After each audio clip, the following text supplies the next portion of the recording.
Welcome to my first crevasse rescue video.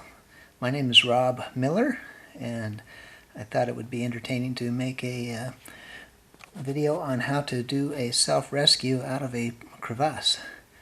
I thought I'd begin this video, the first minute, with some looks inside an actual crevasse on Mount Rainier. These images were filmed last June 2011. And this crevasse is on the Nisqually Glacier. It's 60 feet deep, approximately, and about 10 feet wide. Quite large. You can see a person hanging from a rope there. He's doing what we're going to be demonstrating on this video a little later.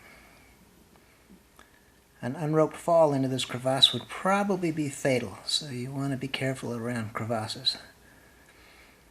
There's a still photograph of a person trying to get over the lip of the crevasse. We'll be doing that later. That's from the bottom of the crevasse looking straight up. Gives you an idea of the scale.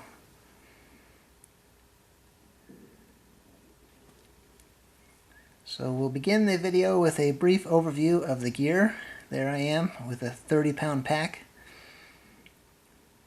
Always wear your helmet, ice axe, pack strap, leash that is, 3 carabiners on the harness. Usually 2 is enough, but the third one will be explained later.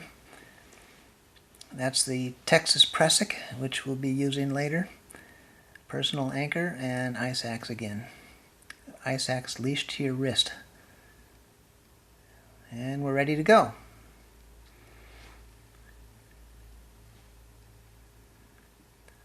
The side of my house, it turns out, makes a pretty good simulation of a crevasse.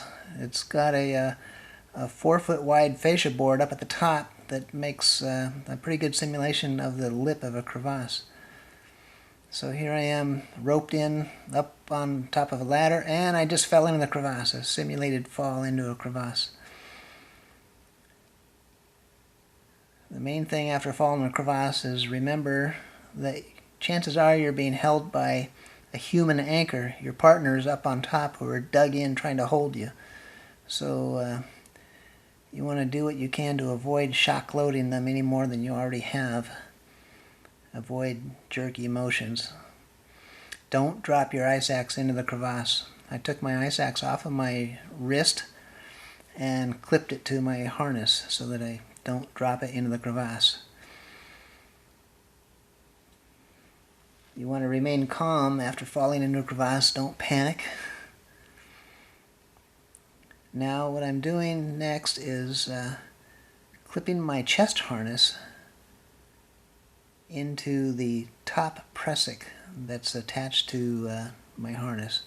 And this is my little invention. I tied a tiny little loop on the upper Prusik that I clipped my chest harness onto, and that gives me a nice way to support myself. Now I'm being supported at 2 points. My harness around my waist, which is the main climbing rope is attached to, and then my chest harness is clipped onto the upper Prusik, and so I'm supported at 2 points. So my body is completely relaxed now. My legs are relaxed, my back is relaxed. The only thing that's working is my neck muscles holding my head up so I can see what I'm doing. And right now what I'm doing is I'm attaching my Texas Prusik to the main climbing rope using another Prusik knot. And the Texas Prusik is a special kind of Prusik with 2 loops for your feet. This takes about a minute or so. The scenario of this rescue here is that you've summited Mount Rainier early in the morning, and now on your way down you hiked back down to Ingraham Flats where you had spent the night before, and you packed up all your gear so you've got a heavy pack, and then you hiked across Ingraham Flats heading for Cathedral Gap to head home. It's now about 2 in the afternoon, and the hot sun has softened up the snow bridges, and so you broke through a snow bridge into a crevasse on the Ingraham Glacier.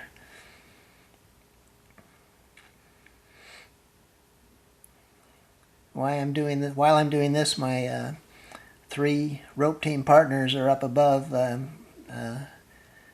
self-arresting and setting anchors, doing whatever it takes to hold me. But for whatever reason, they're unable to pull me out, so I've got to get myself out. That's the scenario we're describing here.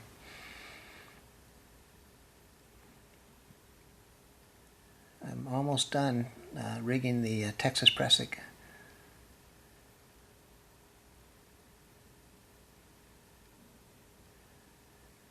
So now I've got the that yellow line there is the Texas Prusik. It's attached with a Prusik knot there. Now I'm supported at 3 points: my 2 feet, my hips in my harness, and my chest harness.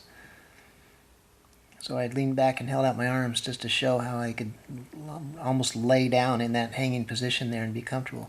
Now to start up, I'm starting to climb now. You start by pulling your feet under your backside and then use your leg muscles to stand up.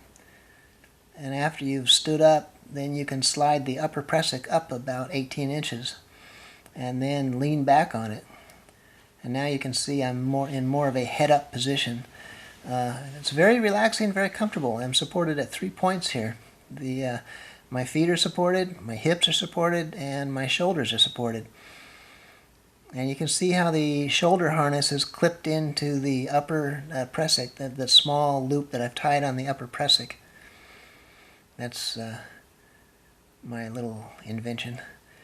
Now, climbing the rope is hard with a 30-pound pack on your back. So what I'm doing now is attaching the pack leash onto the main climbing rope, and I'm attaching it just below the Texas Prusik. There, now the pack leash is attached, and now once that is done, I can unstrap my pack from my body and slip it off. You want to be careful not to drop it too forcefully because you don't want to shock load your people above. Now the pack is off my back, it's more comfortable. I'll stand up again, up, slide up the upper Prusik, then lean back on it. After each time that you go up, you come to a rest position where you can rest. Now the pack is hanging over my right side, and it's actually more comfortable if you get the pack to hang between your legs, which I will be doing here in just a second. There we go. So now I've gone up about 3 iterations on the with the Prusiks, and now I'm going to lift up the pack and slip my right foot out of the Texas loop, and then swing my foot around it and get the pack between my legs. Because hanging over the side, it's kind of pulling me sideways, which was uncomfortable. Now it's centered. Now the weight of the pack, hanging like that, gives me a 2-to-1 advantage, which you'll be able to see better here in a minute. I just raised my Texas Prusik so I can stand up again. Up. Raise the upper Prusik and lean back. Now I'm back in the rest position. Resting.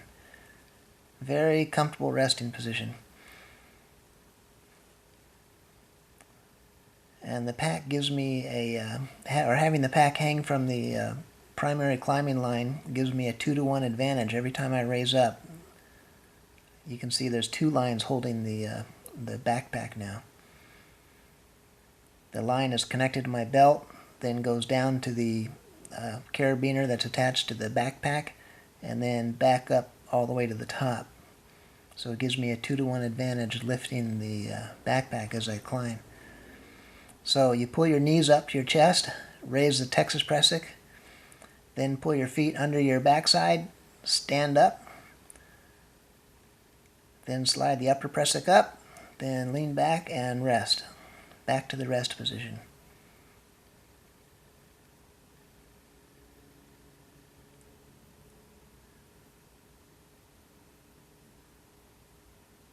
Do it again. Sometimes you have to loosen the knot slightly because it gets so tight. Knees up.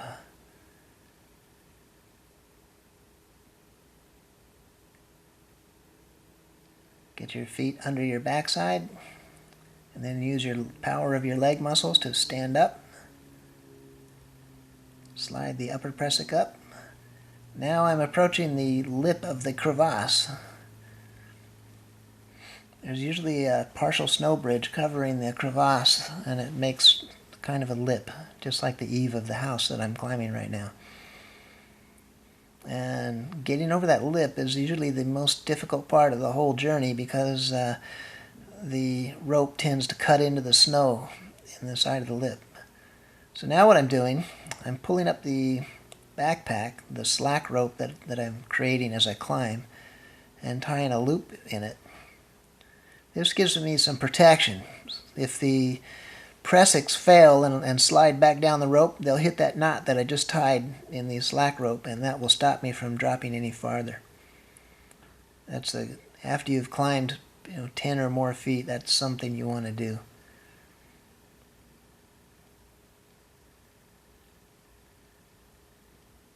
Now I'm working my way up over the crevasse lip, raising my knees. Back to the rest position. And stand up one more time.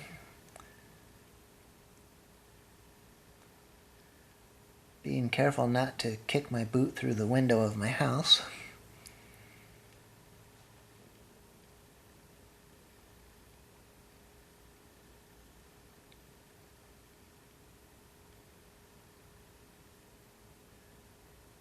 Now I'm slipping my feet out of the Texas Prusik because I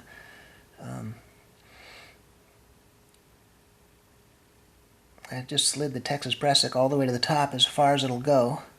I'm pulling my backpack up again. I'm going to hold my backpack in between my legs, and then I'm going to untie the knot that I just tied in the slack rope of the main climbing rope, and then retie it up higher, as high as I can get it, right underneath the Texas Prusik. And I'm going to put a loop in it large enough to accommodate my boot. And again, this does two things. If the prusiks slip again, they'll hit that knot and stop right there, so I won't go all the way back down where I started. Lower the pack gently. The other advantage is now I've got a loop that's up nice and high, higher in fact than the loops of the Texas Prusik, because the Texas Prusik line is longer. I'm getting my right foot into that loop that I just tied. And now I'm putting my left foot in one of the loops of the Texas Prusik. And now, standing up, sliding the upper prusik up, back to the rest position. And now you can see, on that last stand there, I pretty much had my head up even with the top of the crevasse. So I could do what I just did again and have myself over the top of the crevasse. Now I'm pulling my ice axe up, being careful not to drop the ice axe into the crevasse. You don't want to lose your ice axe. I'm unclipping the ice axe from my harness and putting the ice axe leash through my wrist again. And now I'm demonstrating using the ice axe by whatever means necessary to help me get over the lip of the crevasse. You could drive the shaft into the lip of the crevasse, or you could use the pick to reach up and hook the top of the lip and pull yourself up. In whatever way necessary to get yourself out of the crevasse. And that concludes the crevasse self-rescue part of this video. Actually getting over the lip is an exercise for the student. Now I have a new problem. Now we're back to the simulation. Now I'm hanging 15 feet above the driveway of my house, and the question is how do I get down? The first step is to, and I did not mean to drop my backpack there, do it again. First step is to untie that loop in the main climbing line that I had my foot in a minute earlier.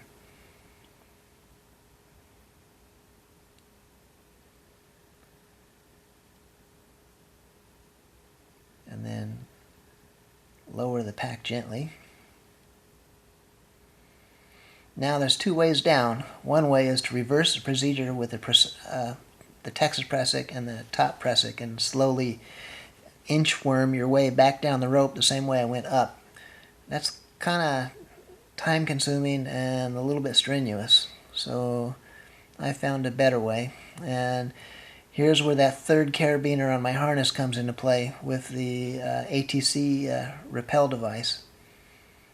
I'm pulling up the slack again, holding the pack between my legs, and then I'm rigging the slack rope through my ATC rappel device, clipping it onto the third carabiner on my harness.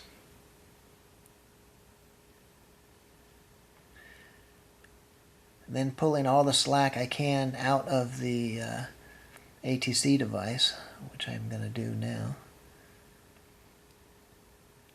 There's the ATC device, you can see, ready for rappelling. Lower my backpack again. Now, my left hand is the brake hand. Once I'm ready to begin rappelling, I'm still hanging from the upper Prusik right now. Trouble is, I can't go down while I've got all my weight on the upper Prusik, because the upper Prusik is locked and will not let me go down. So I got to put my feet back in the Texas Prusik.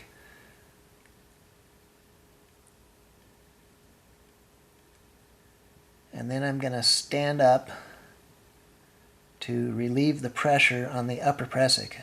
There, now the upper Prusik has no pressure on it, so now I can slide the upper Prusik down. And now with my left hand is the brake hand for the rappel. And one more attempt with the stand. I need to pull up some more slack out of the ATC device to fully remove the... You can see I'm pulling slack out of the ATC device to tighten the rappel line as much as possible. Now I've slid down the upper Prusik, so the upper Prusik is loose. 100% of my weight is now on the ATC rappel device. Slipping my feet out of the Texas Prusik for convenience using my right hand. My left hand is holding the brake of the rappel. If I screw up and fall, the upper Prusik would catch me again, so I'm not in danger. Now, with my right hand, I tend the Prusiks, and with my left hand, I control the speed and just rappel down the rope that I climbed up. Right back down. And that concludes this crevasse self-rescue Prusik demo.